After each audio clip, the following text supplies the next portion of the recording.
Don Worley is a seasoned producer and a SAG actor. He is also one of the top attorneys in the country and also the lead actor in the show Power of Attorney, Don Worley. It is based on Don and his firm. Don is the chief storyteller in charge of the initial writing or the rewrites of each production at Second Chance Pictures. Worley was the lead actor in Time for Sunset, which won Best Thriller at the Culver City Film Festival in December 2024 and is filming Tramps Like Us alongside Michael Pear currently. I recently sat down with him to understand how, in his own words, non A-list actors can get a reality show produced, different ways on how to get funding for a movie, different types of producers, cost of producing a show, and how sources of funding a movie have evolved through time. All right. So I did see you do a lot of things. I know that you're a lawyer and it's you specialize in personal injury, right? Correct. Yes, on the national level as well, like the ads you see on TV that lawyers place. Did you take this drug and have this injury? Did you have this medical device and something went wrong? Those lawyers advertise and then they refer them to lawyers like me who handle the case and take it to court. Okay. So you're also into lead generation. No, other lawyers do that and refer it to us, and then we share the fee with that lawyer. I don't advertise. Got it. Got it. Got it. So mass tort is what that is called, right? Yeah. Correct. Yeah. Okay. I used to work for, I'm an immigrant. I moved here about 13 years ago. And I think my third job, or probably fourth, is for a lawyer, personal injury law firm here in LA. And so I learned a little bit about, but I did marketing. So not a lot on the legal side. Okay. Yeah. So one of the, I think the thing that really interests me is the fact that you're both a lawyer. Well, you're a lot of things. You're a lawyer, of course, you're a businessman, and then you're an actor, and then you're also a producer because you are producing your show, right? Yes. Well, producer is a word that has a lot of different meanings in listening to us. But basically, I would just say executive producer, which means I help put all the funds together to do a show. Okay. I don't actually have the knowledge or the ability or even the desire to put together a production. So there's an actual producer on each production. For my show, it's a guy named James Gutierrez, who's also a producer for a company called Critical Content. So he does a lot of the unscripted television shows you watch on TV. But he's a producer of my TV show and actually was even a post-production producer on one of my movies, Time for Sunset. So I'm not an actual producer. I'm an executive producer, so I just make sure all the money is there. Okay. All right. So maybe we can start there. Let's talk about the TV show, how you put it together, the idea behind the show. And then let's talk about your acting career, how you started, how, if you have an agent. My audience is very interested in like the behind the scenes, like how things actually happen, how movies are made, you know, how money is raised, who's actually putting the money together and all of those stuff. And then we can talk about your career as a lawyer. And then if there's anything else that you want to promote or anything that you want me to mention, you can just tell me. And Right. that's it. All right. Okay. Okay. So you're a lot of things, as we were talking just a couple of minutes ago. You were mentioning that you do have a law firm, but you're also an actor. But one of the things that you're doing right now is the show. So maybe you can take us back to the beginning. How did the show came about? Was it your idea or was it somebody else's idea and asked your help to raise the money? Let me know. Tell me about it. Well, I have been approached by several different people to do a reality show on being a lawyer Mm-hmm. in my past because I have been an actor and stand-up comedian, all different things in my career. Most of the times I would say no because most clients don't want their public information, their private information out there in public on television. unless, you go on a show like Judge Judy where you get paid to be on the show whether you win or lose, then Yeah. Right. lose. So, but James Gutierrez, it was actually his idea, the producer, who said, "Hey, I have an idea for a show and we could do it this way," and came up with the formula for Power of Attorney Don Worley. And I said, "Yeah, that will work." And I just helped put, the show together with real lawyers and real experts, and the focus groups as far as like how it works, because that's my life and how I could put it together. But as far as the formula of each show, where a lawyer brings me a case and we talk about if I'm going to take it and how much we're going to share in the fee, and then an investigator works up the evidence and we get experts, and then we go to a focus group, which is like a mock trial to see what a non-lawyer is going to think about the case, and then we have them make a decision. They argue about it in deliberations, and then after they render a verdict, we meet and talk and discuss at the end of the show about how we should go forward, whether we should try to settle the case or whether we should keep going for trial or whether we should fix things, etc. Planning session. So the formula was actually came up with by the producer James. I just filled in all the substance from my background. Okay. But you were mentioning that you're not actually the producer, meaning you're not putting the show together. You're more involved in, I guess, providing legal advice or giving them advices on how the legalities happen and raising the money. Yeah, putting the money together in lots of different ways, and then but as far as putting the team together, that's what a producer does. In other words, getting all the casting done, all the people that are going to be in it, and lining up each show, where we're going to shoot it and how we're going to shoot it, and lining up all the crew and renting all the equipment to shoot it. All that falls under a producer who has other people under him or her, like line producer, things like that. So yeah, so my job is basically the overall vision. I'm a writer as well. So even though Power of Attorney is unscripted as far as like what happens in the show, I participate. And most of the movies that I am doing or have done, I've participated in the writing as well. I'm not I can't start a screenplay from scratch with a blinking cursor on my screen and write hundreds of pages, but I do rewrites. So I'll get the film and I'll be like, yeah, I like this. And so I would either take control of the film by buying it or bringing in the writer, and then I would personally do some rewrites. In my latest movie that's in a film festival Thursday in Mann's Chinese Theater in Hollywood, I did the rewrite. There's without giving anything away, it's about two assassins plotting against each other. And in the original script, there was no connection between the two assassins. So I rewrote it to put an interesting connection between The two.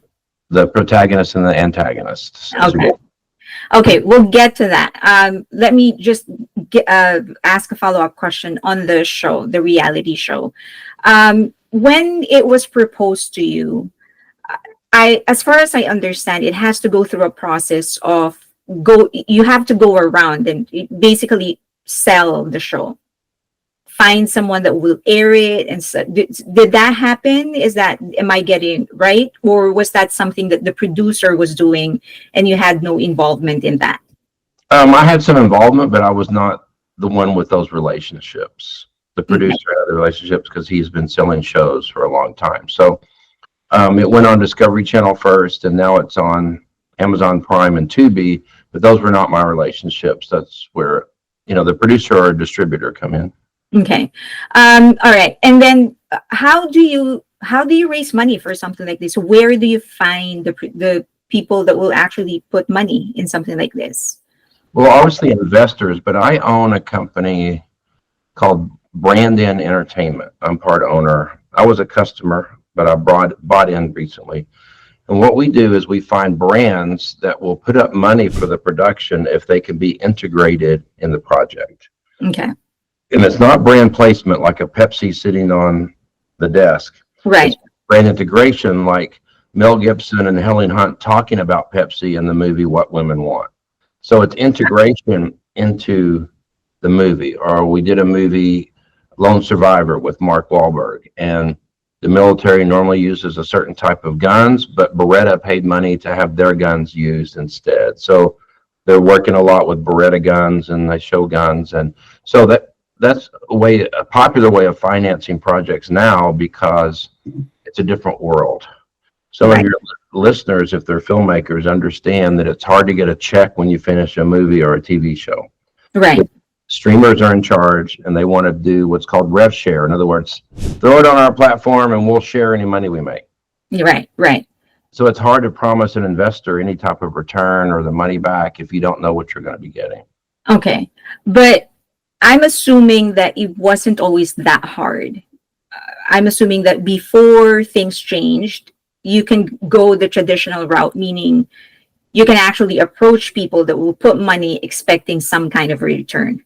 Well, you still can, but to get someone to actually buy your project, you have to have a name actor in it, which, my TV show, it was me. So, as you know, I am not a star. So you have to have a star in it, which costs even more money. So those are for larger budget projects.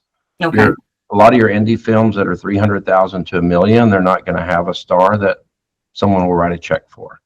So yes, you can still raise money from investors and funds. And there's actually funds in New York that if you have a distribution contract already that says we'll buy your movie if you finish it, as long as this actor is in the movie, then that fund will loan you the money, or a bank will loan you the money to shoot the movie. But that's a different world. My world is with indie films, not with the studio. Really. Okay. So it's mostly brand partnerships. Correct. That's how is there any other way outside of brand partnerships? Well, investors who put up the money and then they get a return back through the brands or through rev share as it goes. Okay. But yeah, and then like I said, either funds, either a bank or a fund, but you would have to, they will not loan you money saying, here, go make a movie, I hope it works out. Right.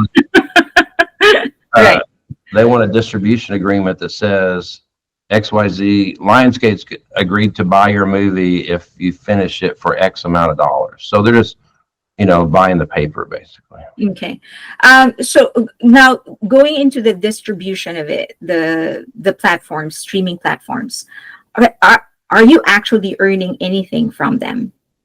I am on my show, Tubi and Amazon Prime. So yes, I am. Is it significant enough?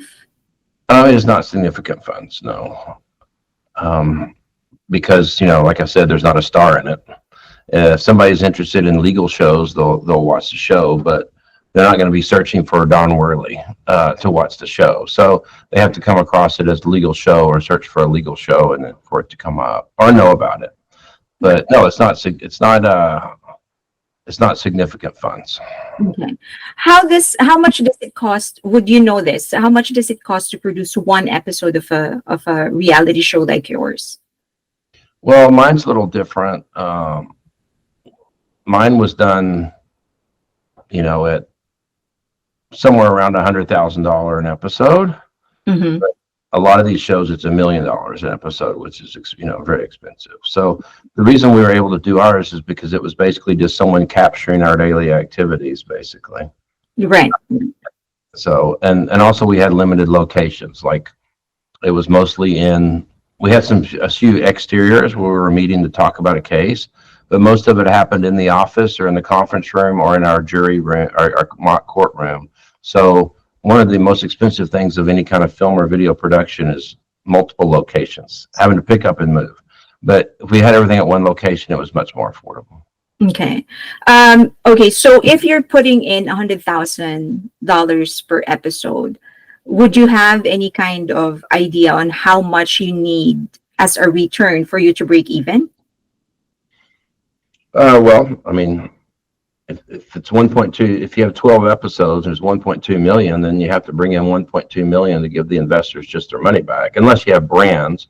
Let's say you got enough brands to do half of that budget. So you have 600,000 come in with brands and you have 600,000. We don't have to pay the brands back. So then you only have to bring in 600,000 to get the investors their money back, and then they get a return afterwards. That's why brands really help, because as long as you integrate the brand the way you agreed to, you don't have to pay that money back. So. Okay. All right. Okay. So is there, outside of what you're doing right now, in terms of a reality show, is there anything that you wish to do, or anything that you wish that could make the show better? Um, I think the show is good, but I think that it would have, if you incorporated a star for some reason, I don't know what that person would do necessarily on a legal show, but yeah, certainly what drives movie audiences and television audiences are stars, because if you tell someone about a movie, their first question is usually who's in it. Right. So I think the content is good, and I'm proud of the content. In fact, I'm proud of anything I've ever done, which is not a lot. But at this point in my career, I don't want to do anything I'm not proud of. It's not worth my time or the Yeah. money. Uh, Yeah. so I'm proud of everything of the show, and it's a good show. The only thing that would make it quote better, or in other words, make more eyes on it, make more people watch it, would be a recognizable star. All right. So let's move on to your acting career. Which came first, being a lawyer or being an actor? Being an actor. Okay. So, all right. So, when was it? When did you realize, okay, I actually like acting and I like writing? Well, actually have my undergraduate degree is actually in theater and acting. So I was a young actor, and then I was a stand-up comedian, which is a little different than the Los Angeles area, where if you've ever been to a comedy club there, like Comedy Store, they'll do about 5-7 minutes. Right. But on the road, it's a little different on comedy clubs across the nation, which have sort of died a little bit now with everything online. But back in the day, there was a local comedian that would do 10 or 15 minutes and warm up a crowd. And someone like me would be a middle comedian that would do 30 minutes or 40 minutes. And then a headliner would come on and do 45 minutes. And we would do, one show Thursday night, two shows Friday and Saturday night. And if it was an improv chain, then maybe on a Sunday night. But, I would do my middle, and I would get paid my $600 a weekend and all I could drink. But yeah, just, I wasn't really seeing myself going anywhere, and it wasn't, to be honest, I wasn't making any money. So I thought, well, how can I use these acting skills and have a professional job? And I thought naively at that time that lawyers went to court every day and you could act. But Right. as you know from working in a law firm, you very rarely go to court, and if you do, there's a problem. Yeah. Um, so anyway, so I went to law school and I became a lawyer, and I still did acting and even stand-up comedy when I could, even as a lawyer. So, but then I guess now I'm having more opportunities as I get older, and maybe there's less competition for old guys than there is for. Okay. Do you have any plans of doing a full length movie, like a full feature length movie?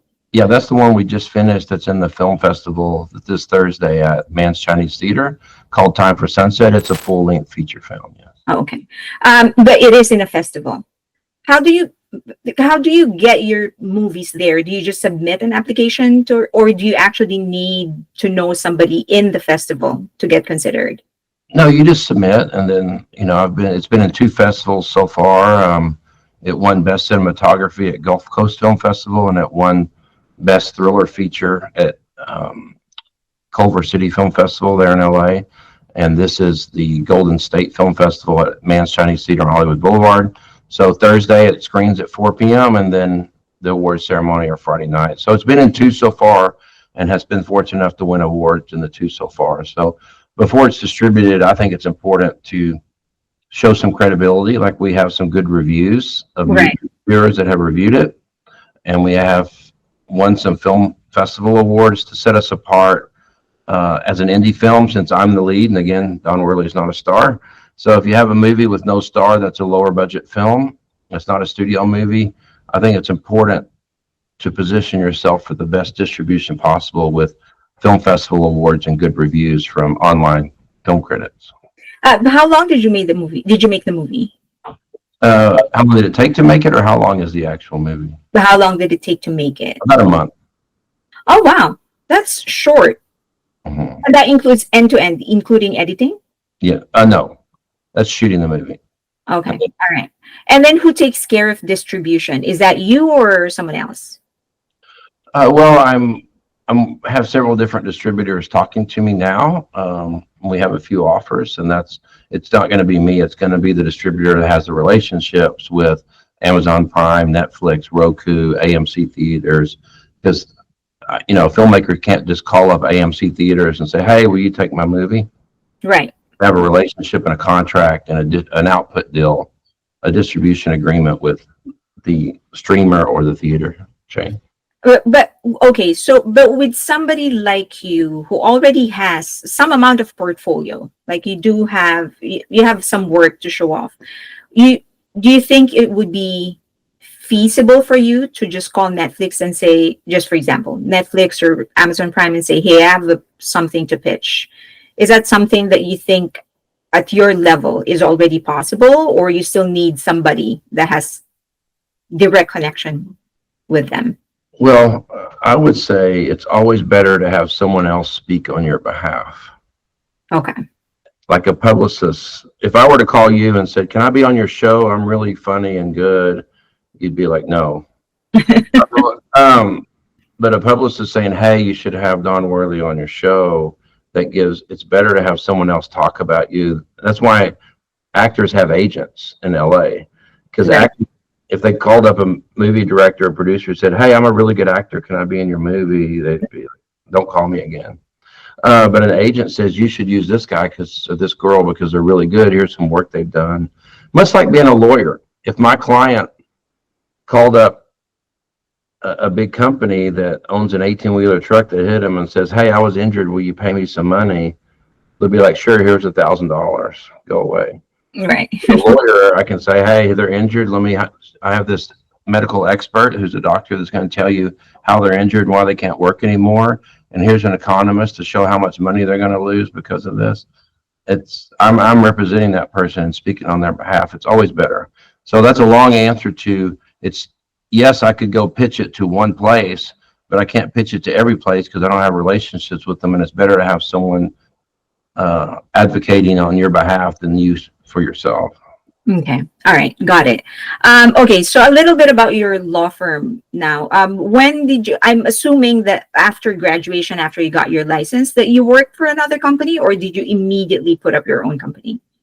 No, I worked for another lawyer that I worked for during law school for about a year. And then I went out on my own, and then I went to work for a judge in a court for, it was supposed to be 2 years, but we had the Anna Nicole Smith case that was the probate case that was really big. And I didn't want to ditch the court in the middle of that. So I did 2.5 years. But that was good experience to see the inside of a courtroom and how a judge thinks and works. And so after I left the court, I started my own, restarted it, and grew it from there. Okay. But so personal injuries law firm, the laws are different in California and in Texas and different. So where's your law firm based? Well, our main office is Houston, Texas, but we handle cases across the nation. Oh, I've always thought that you can't, that you have to be licensed in the state for you to be able to do the case. I'm licensed in multiple states. Got it. Or we have lawyers that are licensed in those states, or we use local counsel. If I want to bring a case in, let me think of let's say California, because I'm not licensed in California, but I want to bring a case there. We have relationships with California lawyers who file the case for us and then file a motion for us to participate in just that case. From your legal background, that's called pro hoc vici, but you appear just for that one case and not for any other cases. Okay. And since you have a California licensed attorney, the judge lets you come into that one case. So we can handle a case anywhere. But yes, I'm licensed in several different states: Texas, New York, Georgia, North Carolina, Pennsylvania, Alabama. We have Why lawyers. did you not bother with California? I just don't. Most of our cases there are consolidated in federal court, and you can be admitted automatically in the MDL if you have pharmaceutical or medical device cases. So it just hasn't been necessary. Okay. Take a bar exam, and I'm way too old to be. Yeah. Cases I have no idea what I'm talking about, like criminal law and family law. I've never had a client like that, and I have no idea about that law, and I'm way too old to memorize all the rules about what happens if you adopt a kid or get divorced or get arrested. No, just watch out for Time for Sunset. I'd love for people to, if you can't make it to a film festival, then look for it on at AMC theaters or streaming or wherever it lands, and watch it, or at least turn it on in the background while you're doing something else, so I get credit for it. And also the reality show. Yes, and also Power of Attorney, Don Worley, yes, on Tubi. Tubi, you can watch it for free. You just have to watch commercials. That's how Tubi is. And then Amazon Prime, you have to pay to watch it, but please watch it. Time for Sunset and also Power of Attorney, Don Worley. Hi, I hope you learned something about how to fund a movie, how to actually produce a movie, brand integration, raising funds. He did say that his reality show, which is actually based on his daily work as a lawyer, already costs him about $100,000 per episode. But something more elaborate, something concept where that requires you to rent a location, or if you have a reality show star in there, it's gonna cost more, 1 million and above. So imagine just how much you need to make back to be able to break even, because you do need to pay taxes and all of that.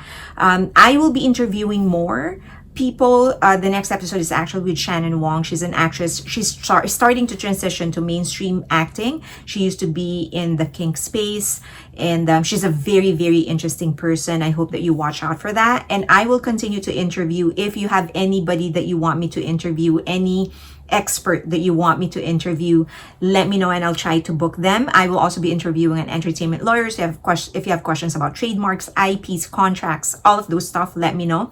I will be putting their profile, the people that I will be interviewing, in Patreon, and eventually I am going to live stream the interview for my Patreons, that's Patreon subscribers. So that I hope that you can follow me there. Also follow me on X and also on Instagram. And if you like this episode, if you like this this interview, please give it a like, give it a thumbs up, subscribe, and hit that notification button. And of course, please share it because it's really helping my channel. Till next time, thank you.